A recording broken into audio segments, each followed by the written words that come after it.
నూతన సంవత్సరంలో నూతన ఆశీర్వాదాలు నాకు కావాలి అని ఆశపడుతూ ఉన్నటువంటి ఆశ మంచిదే.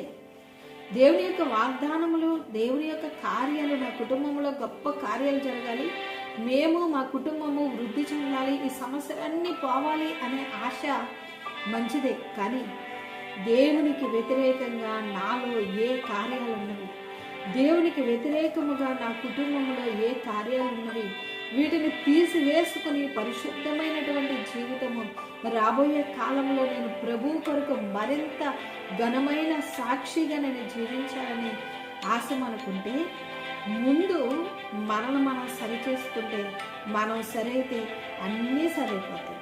మనలో దేవుని యొక్క సన్నిధి ఉంటే దేవాది దేవుడు ఆశీర్వదించకుండా ఉండరు. కాబట్టి రాబోయే కాలం ఎంత ఆశీర్వాదకరంగా ఉండాలని అనుకుంటూ ఉన్నారో అంత పరిశుద్ధంగా ఉండాలి అని మనము ఆలోచించి